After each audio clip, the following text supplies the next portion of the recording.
तो हमारे जो संचित कर्माशय है ना वो बहुत बृहत है, और हमें कुछ का तो पता भी नहीं है।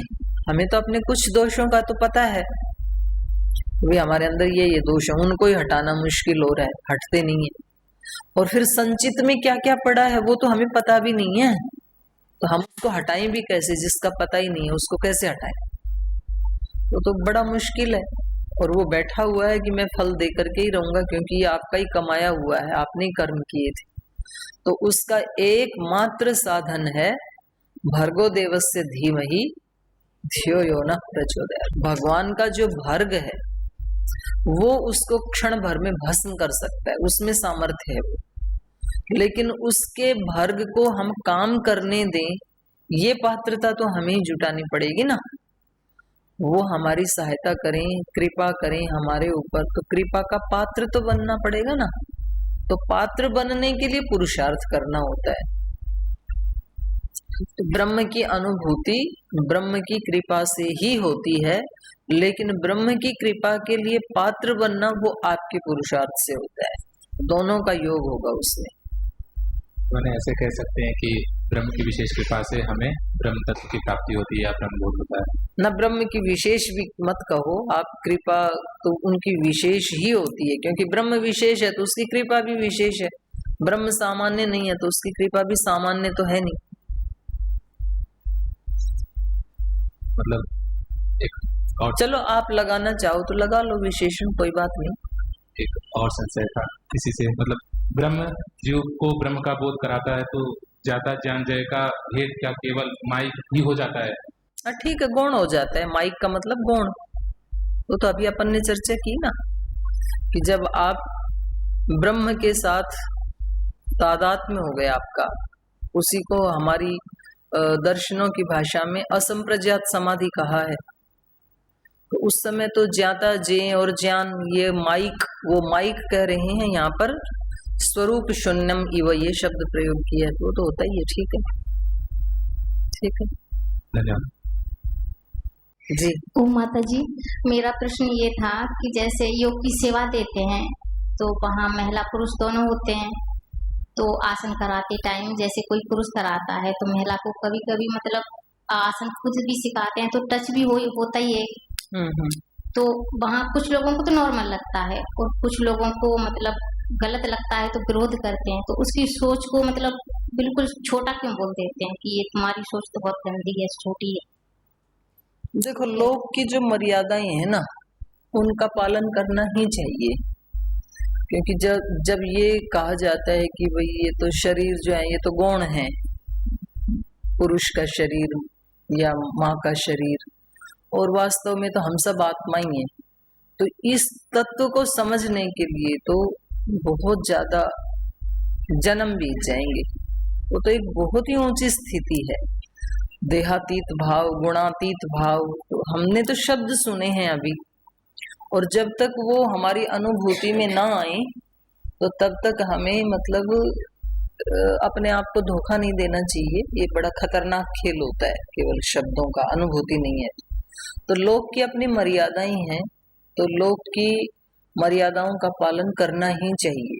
तो ऐसे कहा जाता है, यद्यपि शुद्धम लोक विरुद्धम नाचरणीयम नाचरणीयम नाचरणीयम। यद्यपि भावनाएं शुद्ध हैं किसी की, लेकिन वो लोक के विरुद्ध है। जो आप बता रहे हो उस प्रसंग में, मान लो ट्रेनिंग देने वाले की भी भावना शुद्ध है और लेने वाले की भी शुद्ध है, तो भी नहीं करना चाहिए। ऐसा हमने अपने शास्त्रों में सुना है, अपने गुरुजनों से भी सुना है कि भाव शुद्ध होने पर भी जो लोक विरुद्ध आचरण है। लेकिन लोक में 3 तरह के अनुशासन होते हैं। एक तो भगवान का अनुशासन है, वो तो ये सारे शास्त्र है, वो अनुशासन ही है उनका, वो मानना ही चाहिए हमें। एक राष्ट्र का अनुशासन है, संविधान, उसका भी पालन करना ही चाहिए, नहीं तो दंड मिलेगा। रोड के ऊपर आपको बाएं चलना है तो बाएं ही चलना चाहिए, फिर आपको हठ नहीं करना चाहिए कि भाई रास्ता, सारी धरती भगवान की, मैं भगवान का पुत्र, रास्ता भी भगवान का, मैं इधर चलूं बीच में चलूं, मेरी मर्जी। तो कोई भी ट्रक आके टक्कर मार ही देगा, फिर किसी न किसी दिन मर जाओगे, स्वतंत्रता बाधित हो जाएगी। उसको भी मानना चाहिए। एक होता है फिर आत्मानुशासन, अपनी आत्मा बता देती है ये ठीक है ये गलत है। मतलब गलत होते ही एकदम रिएक्ट करता है आत्मा, रिएक्शन करता है। और आत्मा की तो बात छोड़ दो, शरीर रिएक्ट करता है।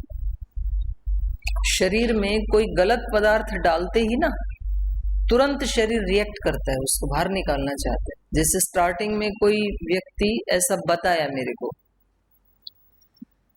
हमारे एक लड़का है किचन में सेवा देता है, तो उसको एक दिन पार्टी में गया, किसी ने शराब पिला दी, चढ़ा दिया। अरे एक बार भी पी के नहीं देखेगा, तू कैसा मर्द है, तू कैसा लड़का है। पीली पीते उल्टियां। अगले दिन आया यहाँ, हमने तो वो लगा रखी है मशीन फेज 1 के गेट पे, जो भी घुसता है पहले उसका चेकअप होता है, उससे पता लग जाता है कि इसने कोई तो नशीली वस्तु खाई। उन्होंने बताया, बोल जी ये आपका लड़का जो है ये पी के आया है शराब। तो मैंने उससे पूछा, तो पहले तो मना ही कर दिया, फिर बाद में मैंने कहा मैं सस्पेंड करती हूँ तेरे को 6 महीने के लिए। बोलना जी मैं तो मना भी कर रहा था, वहां पार्टी में गया, उन्होंने जबरदस्ती मेरे मुंह में ही लगा दी, और मेरे तो उल्टियां भी लगी इतनी सारी। तो मैंने कहा उल्टियां लगी पी क्यों थी तो बॉडी रिएक्ट करती है। आप जो जिनको मतलब जो शाकाहारी हैं, आदत नहीं है, और जो मांसाहारी हो गए वो भी बताते हैं, उनके बच्चों को स्टार्टिंग में जब वो मांस आदि दिया जाता है ना, तो वो खाना नहीं चाहते बच्चे, जबरदस्ती खिलाते हैं माता पिता। आप कोई भी ऐसा अभक्ष्य पदार्थ खा लो तो तुरंत आपको या तो वोमिट होगी, या तो जी मिचलाएगा, या तो लूज मोशन होगा, बॉडी उस पे रिएक्ट करता है। तो जब बॉडी रिएक्ट करता है तो आत्मा की तो बात ही छोड़ो। तो एक है आत्मानुशासन, व्यक्ति को खुद पता लग जाता है। जब आप सत्संग में बैठे थे रात को और भजन और भगवान की स्तुति, प्रार्थना, उपासना कर रहे, तो कैसा लग रहा था? सबका एक ही शब्द होगा, बहुत अच्छा। कोई ये नहीं कह सकता बहुत खराब, क्योंकि वो रिएक्ट करता है आत्मा। उसके लिए जो अच्छा है वो तुरंत बता देता है ये अच्छा है, और जो अच्छा नहीं है उसके लिए तुरंत बता देता है। वो दुखी हो जाएगा, मतलब मुख से नहीं बोलेगा तो भी उसके हाव भाव बता देंगे, उसके विचार बता देंगे, वो रिएक्ट करेगा कि ये अच्छा नहीं है, कहीं फंस जाए तो तीसरा हो गया आत्मानुशासन। और चौथा है लोक का अनुशासन। अलग अलग समाज की अलग अलग जो परंपराएं हैं ना, तो उसका पालन करना ही चाहिए। अब कोई विदेश में रह रहा है जैसे, और खैर वैसे विदेशों के भी हम नाम ले देते हैं, वहां भी जैसा हम मानते हैं ना ऐसा अमर्यादित नहीं है, हम बोल देते हैं ऐसे, नहीं गए हैं इसलिए, और वो भी लोग उसको अच्छा नहीं मानते। तो लोग की जो मर्यादाएं हैं उसका पालन करना ही चाहिए। उसमें हमें ये नहीं सोचना चाहिए कि भाई ये जो लोग ऐसे सोच रहे हैं ये इनकी छोटी सोच है। ऐसे भी होता है, छोटी सोच वाले भी होते हैं, तो उनके लिए तो हमें हठ नहीं करना है कि इनकी बड़ी सोच कैसे बनाई, अपनी वाली बड़ी बना लें, अपनी वाली इतनी बड़ी बना लें कि वो जब हमें बिना किसी कारण के ब्लेम कर रहे हैं तो उस समय हम प्रभावित ना हो। लेकिन हमें स्वयं तो मर्यादाओं का ख्याल रखना चाहिए। हमें ख्याल रखना चाहिए हम मर्यादित जी रहे हैं, ठीक जी रहे हैं। उसके बाद यदि कोई हमारे को ब्लेम कर रहा है तो फिर आप चिंता मत करो कि जी इसकी सोच को कैसे बदलूं। उसकी सोच तो तब बदलेगी जब वो स्वयं चाहेगा। प्रयास करके देख लो, उसको बता करके देख लो, अच्छी बात है मान ले तो, ना भी माने तो फिर अपनी पावर को इतना बढ़ाओ कि हमारे ऊपर उसका प्रभाव ना हो, हम परेशान ना हो जाएं कभी कि भाई ये मेरे को ऐसे क्यों कह रहे हैं। कह रहे हैं उनकी सोच ऐसी, हम गलत हैं तो उसको हटा दें, हम ठीक हैं तो फिर प्रार्थना करें उनके लिए भी, भगवान जी इनको भी समझ आई तो अच्छी बात है, क्योंकि वो भी दुखी हो रहे हैं बेचारे, वो आपसे ज्यादा दुखी हो रहे हैं। जो किसी ठीक व्यक्ति को परेशान कर रहा है तो ये सुनिश्चित है कि वो आत्मा तो पहले से परेशान है ही। अगर वो ठीक होता, संतुष्ट होता, वो आत्मा परेशान करता ही नहीं। ये तो बहुत, ये इसीलिए मैं कह रही हूँ आपको आंख बंद करने के लिए क्यों कहती हूँ मैं आप जितना जितना एकाग्र होंगे ना, आपका चित्त जितना जितना एकाग्र होगा, आप छोटी छोटी बातों को एनालिसिस करने की शक्ति रख पाएंगे। घरों में, परिवारों में, गुरुकुल में, संस्था में मनुष्य मनुष्य है, कहीं भी रहे, भले ही वो सफेद कपड़े पहने, भले ही लाल पहने, भले ही सिविल पहने, कपड़े की अपनी एक है सीमा, एक मर्यादा, उसका महत्व भी है, लेकिन उस कपड़े के अंदर जो बैठा है ना, वो तो जब तक वो पुरुषार्थ नहीं करेगा उन चीजों को हटाया नहीं जा सकता है। तो हम अनजाने में ही खुद दुखी होते रहते हैं, अनजाने में ही दूसरे को भी दुख देते रहते हैं। पर ये पक्का है कि जो दूसरे को दुख दे रहा है किसी भी रूप में, तो वो आत्मा पहले से खुद तो दुखी है ही है, क्योंकि खुद पहले दुखी हुए बिना दूसरे को दुख दिया नहीं जा सकता। हमारे पास जो है वो ही दूसरे को दे सकते हैं। और सुखी है तो वो सुख देगा, जाने में अनजाने में, वो एक शब्द भी ना बोले, उसकी उपस्थिति मात्र से ही सुख मिलता है। जैसे मोबाइल की रेज निकलती है, ऐसे मनुष्यों की भी रेज निकलती है, किसी की अच्छी किसी की बुरी।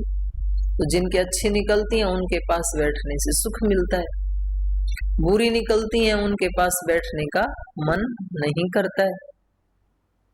सबका जी। ओम माता जी प्रणाम। माता जी, मेरा प्रश्न ये है कि अल्टीमेट मोरालिटी किस चीज़ से डिफाइन होती है? जैसे कि कुछ मर्यादाएं समाज खुद निर्धारित कर देता है समय के अनुसार। फॉर एग्जांपल, जैसे मुगल आए थे उस दौरान, मतलब नॉर्थ इंडिया में थोड़े ज़्यादा आए, तो हरियाणा, राजस्थान, यहाँ पे पर्दा प्रथा चल गया। तो आज से अगर 20-25 साल पहले अगर कोई महिला पर्दा करने के लिए मना करती है तो वो अमर्यादित मानी जाएगी। तो मतलब अल्टीमेट मोरालिटी हम किस चीज को मानेंगे, जो समाज तय करता है उसे, या फिर नहीं, अल्टीमेट तो शास्त्र है, जैसा शास्त्रों में कहा है। हाँ, अल्टीमेट तो वो है। बाकी जो लोग की मर्यादाएं बन जाती हैं वो समय समय पे भी बदलती रहती हैं और स्थान विशेष में भी बदलती रहती हैं। तो जैसे आप ही बता रहे हो, एक एरिया ऐसा है कि जहाँ पर उसको अच्छा माना जाता है पर्दा प्रथा को, ऐसे वस्त्रों को, खास तरह के वस्त्रों को। दूसरा समाज है उसमें बिल्कुल अच्छा नहीं माना जाता है। दक्षिण भारत में जैसे वो करते भी नहीं है, जो नहीं करते उसको बुरा भी नहीं माना जाता है। तो ये तो लोक की मर्यादाएं ये बदलती रहती हैं, पर जब जिस समय हम जिस लोक में रहते हैं तो हमें उनका पालन करना ही चाहिए, उसमें हमारी सुरक्षा है। मतलब अगर आज से 20-25 साल पहले कोई महिला ये बात कहती है कि उसे पर्दा नहीं करना है, तो वो लोक मर्यादा को खंडित कर रही है ना। लोक मर्यादा तो खंडित कर ही रही है, पर उसका नुकसान भी है। अभी तो आजकल जैसे स्कूटी पे जाती है ना बहनें, तो वो बांध के जाती हैं चुन्नी पूरे, और इधर से भी मतलब उसको पहचान नहीं सकता कोई, आंख दिखती है। अब यदि लोग इस बात को कह देता है उसको, तो वो कहते हैं कि हमारे ऊपर थोपा जा रहा है, हम क्यों बांधें इसको। और वो स्वयं बांध रही है तो क्या हेतु देगी उसका कि भाई मेरे को क्यों बांधती क्यों है? वैसे धूप ना लगे, डस्ट ना लगे, कलर काला ना हो, समस्या है ना वो कोई। तो इन चीजों में तो व्यक्ति फंसता है, वो तो एक अलग बात होगी।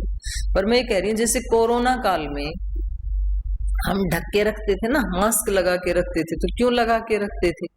कि रोगाणु कीटाणु ना जाए हमारे श्वास के माध्यम से। तो उसमें तो और ज्यादा घुटन होती थी, तो उस समय ये लगता था कि उससे बढ़िया तो पर्दा प्रथा ही है, कि कम से कम डस्ट आदि ना जाए आंख में, नाक में, सीधी सीधी आंख के ऊपर सूर्य की किरणें ना पड़े। तो वो बहुत बुरी चीज थी, ऐसा नहीं है। पर्दा प्रथा अब अपनी मर्जी से भी पर्दा प्रथा कर ही रहे हैं ना बच्चे, उसको ढक के रखते हैं। पर बस इतना ही बुरा है कि कोई दूसरा थोप दे तो बुरा है। अपनी मर्जी से यदि हमें समझ में आए उसका हेतु क्या है, ये देखना पड़ेगा। उसके पीछे वो कर डालने के पीछे हेतु क्या है, तो दूसरे की कुदृष्टि से बच सकता है व्यक्ति। अब आप कहोगे भी दूसरे की कुदृष्टि है, उसके लिए हम क्यों ढकें? ये उसकी समस्या है ना, तो हमारा भी उसमें बचाव तो है।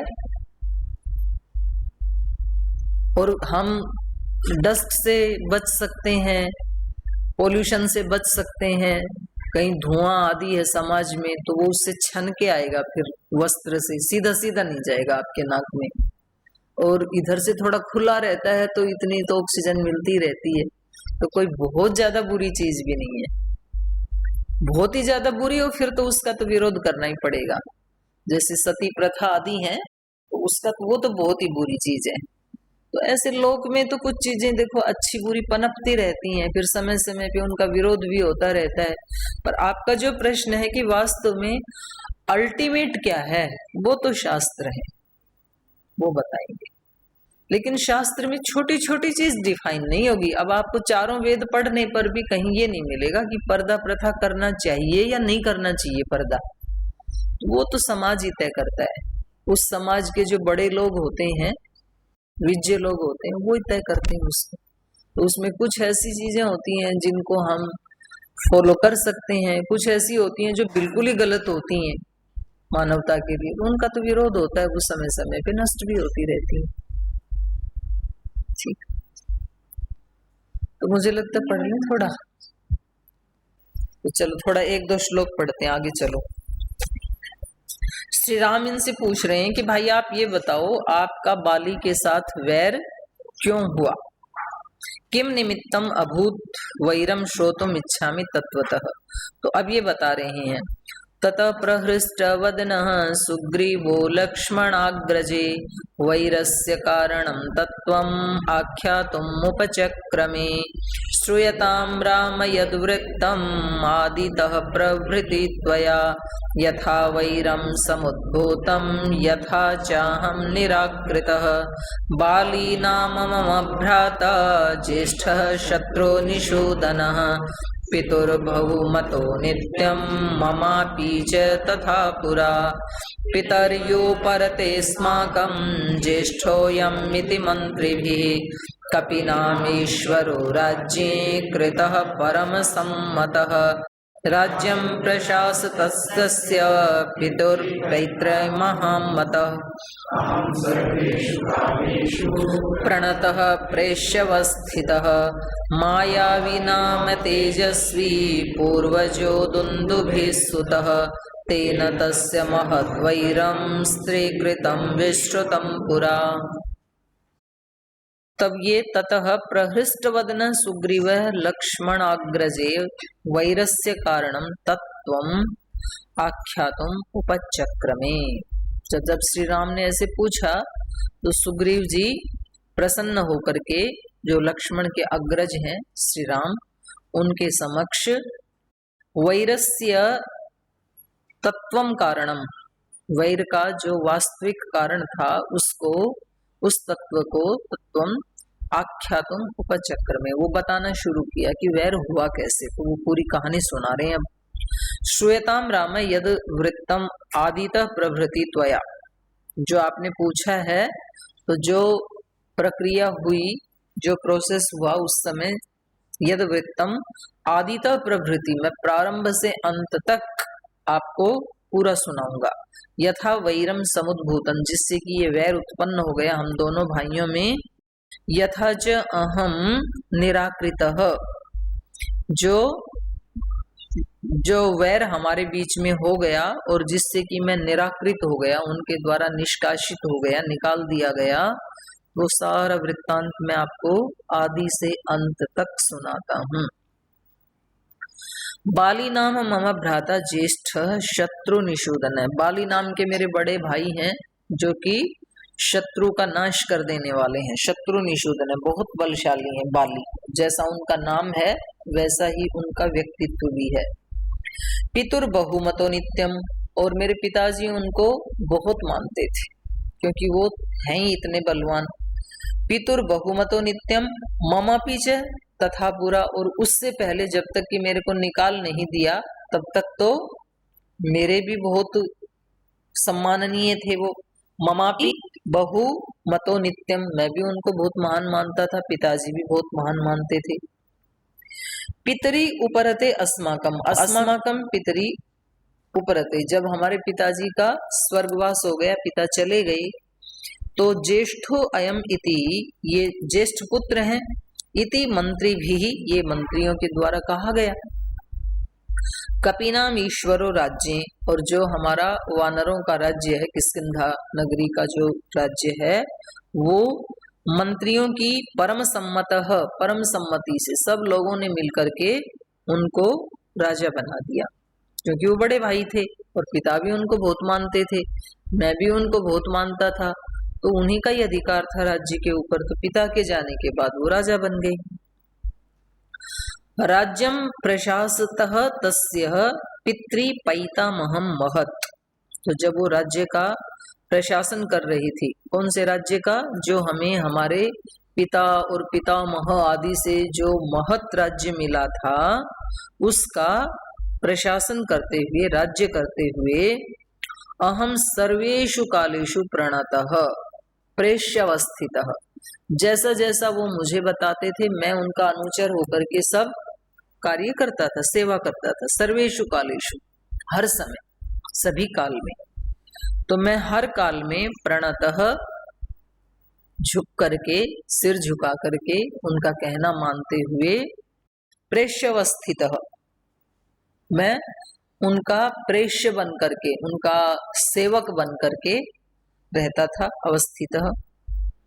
मायावी नाम तेजस्वी पूर्वजो दुंदुभेः सुतः, तेन तस्य महद वैरम स्त्रीकृतम विश्रुतम पुरा। तो ऐसा सब चल रहा था किष्किंधा में, बहुत अच्छे से सब राज्य आदि चल रहा था। तो मायावी नाम तेजस्वी, तेजस्वी नाम का एक मायावी राक्षस, जो कि दुंदुभेः सुतः, जो कि दुंदुभी नाम के असुर का पुत्र था। तो ऐसा वो मायावी राक्षस आ गया। तेन तस्य महद वैरम, और उसके साथ पहले से ही वैर चल रहा था, बहुत बड़ा वैर था हमारा किष्किंधा वालों का। जब ये छोटे छोटे थे, सुग्रीव, बाली और हनुमान जी, तब से इनके बीच में युद्ध चलते ही रहे हैं। जो मैंने एक दिन कहानी सुनाई थी ना, वो उठा ले गए थे वेदों की ऋचाओं को उठा ले गए थे जो अहिरावण पाताल लोक में, तो ये चल ही रहा था इनका पहले से भी।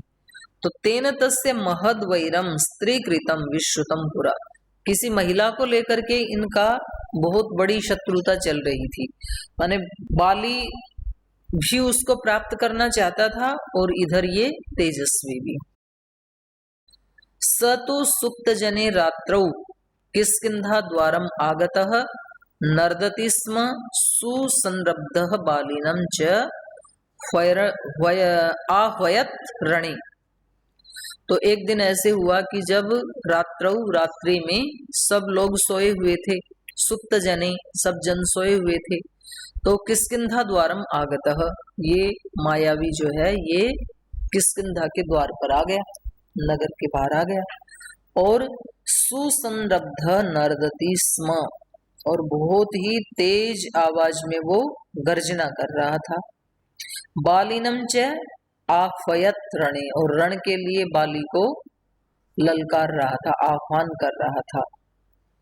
तो उस समय क्या हुआ फिर, प्रसुप्तस्तु मम भ्राता नर्दतो भैरवस्वनं श्रुत्वा न ममृषे बाली निष्पपात जवात्तदा स तु वै निश्रितः क्रोधात् तं हन्तुम् असुरोत्तमं वार्यमाणस्ततः स्त्रीभिर्मया च प्रणतात्मना स तु निर्धूय सर्वान्नो निर्जगाम महाबलाः ततोऽहमपि सौहार्दान् निश्रितो बालिना सह स तु मे भ्रातरं दृष्ट्वा मां च दूरादवस्थितम् असुरो जातः सन्त्राश प्रद्युद्राव ततो भृशम् तस्मिन् द्रवति सन्त्रस्ते आह्वां द्रुततरं गतौ प्रकाशश्च कृतो मार्गश्चन्दरेण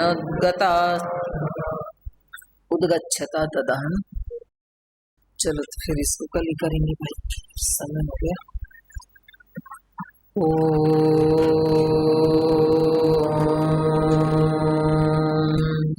शांति। शान्तिः। श्री गुरुभ्यो नमः। हे हृदयेश्वर हे सर्वेश्वर हे प्राणेश्वर हे परमेश्वर हे हृदयेश्वर हे सर्वेश्वर हे प्राणेश्वर हे परमेश्वर